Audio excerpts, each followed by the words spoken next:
Me gustaría que podamos retomar el tema del pecado y en este caso vamos a hacerlo a partir de su relación con el sufrimiento. Para nosotros los cristianos es fundamental tener clara esta relación porque la vemos en el mismo Jesús, en el camino que Él sufrió en la cruz.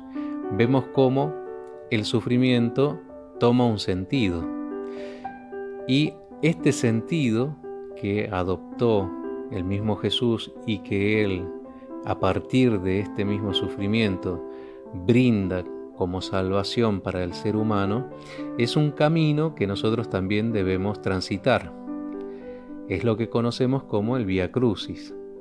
Fíjense que el camino de la cruz es un camino que todo cristiano va a vivir de una manera o de otra.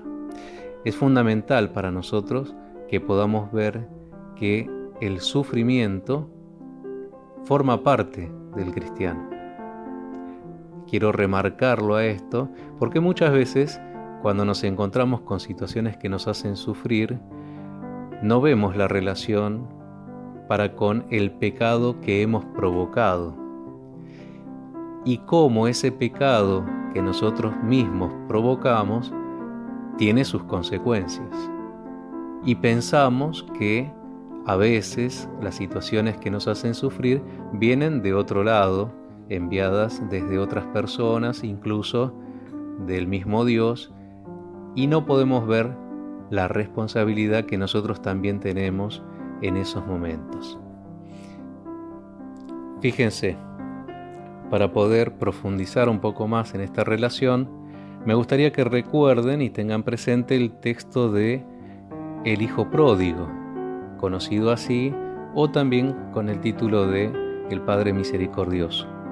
Este texto es del Evangelio de Lucas. Es un texto muy conocido. Está en el capítulo 15, versículos 11 al 32. Yo voy a leer unas partes para que podamos profundizar en esta relación de la que venimos hablando. Jesús dijo también: un hombre tenía 2 hijos. El menor de ellos dijo a su padre: Padre, dame la parte de la herencia que me corresponde. Y el padre le repartió sus bienes. Pocos días después, el hijo menor recogió todo lo que tenía y se fue a un país lejano, donde malgastó sus bienes en una vida licenciosa. Ya había gastado todo cuando sobrevino mucha miseria en aquel país y comenzó a sufrir privaciones.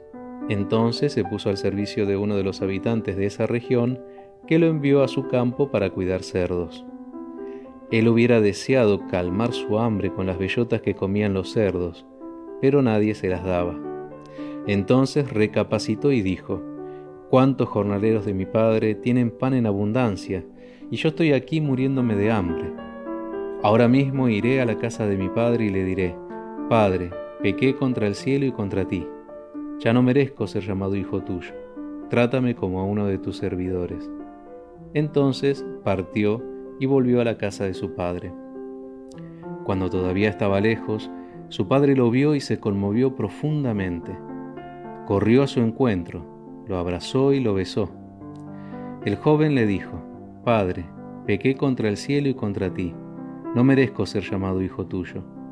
Pero el padre dijo a sus servidores: «Traigan enseguida la mejor ropa y vístanlo. Pónganle un anillo en el dedo y sandalias en los pies. Traigan el ternero engordado y mátenlo.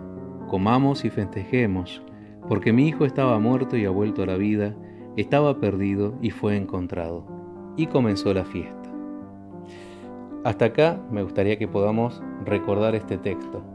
Y fíjense que importante para nosotros es poder ver la misma experiencia que tiene este joven hijo, en la que nosotros podemos ver, ¿sí?, cómo él progresivamente va teniendo un desarrollo de las consecuencias de su propio pecado. Fíjense que en su origen, al inicio de este texto, él lo que hace es matar a su padre, pide la herencia y en ese sentido rompe la relación con su padre. Como cristianos sabemos que el pecado tiene que ver con la ruptura en cuanto a relaciones. Una de las relaciones que se rompen a partir del pecado es justamente la relación para con Dios. La otra relación que se rompe tiene que ver con uno mismo. La otra relación que se rompe tiene que ver para con los demás. Y la última relación es la relación que se rompe para con la naturaleza y todo lo creado. Fíjense que esto es lo que le sucede a este hijo. En ese momento rompió su relación con Dios, rompe la relación con lo que él tiene también, porque administra mal lo que tiene, lo que recibió como herencia, y luego se encuentra en una ruptura también en la relación para con el entorno y los demás con los que se rodea. Es así que él descubre que la ruptura principal es la relación también para consigo mismo.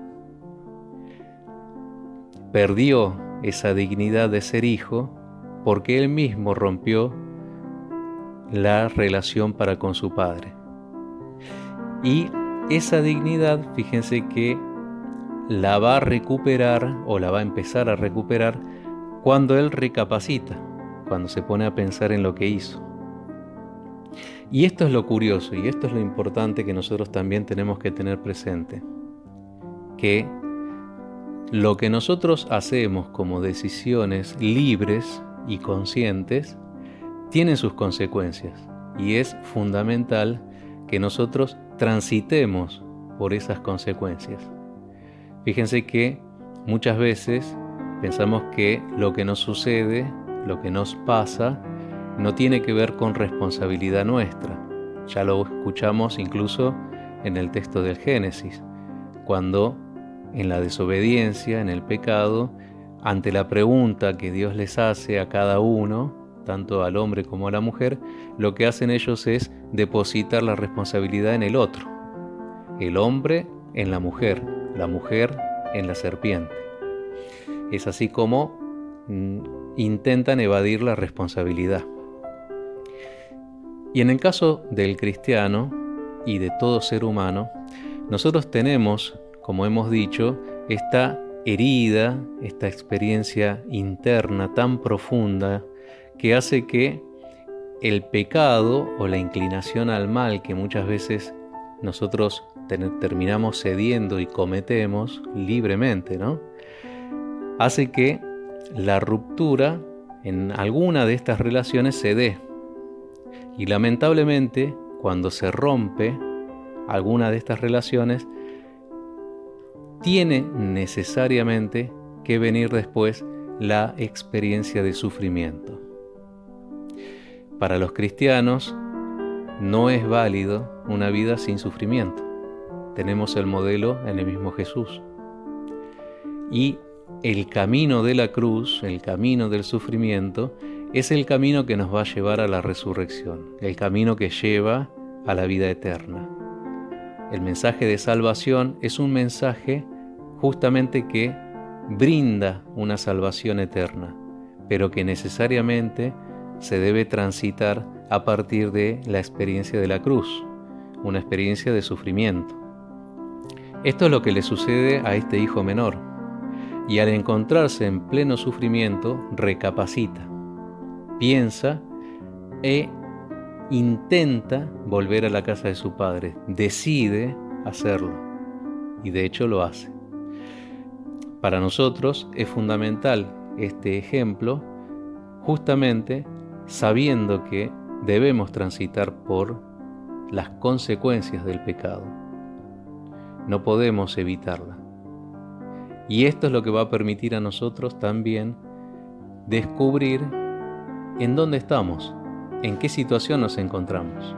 Y a partir de ahí, dar una vuelta justamente a esa imagen que Dios nos regaló desde un principio y que hemos hablado que es la imagen de la creación.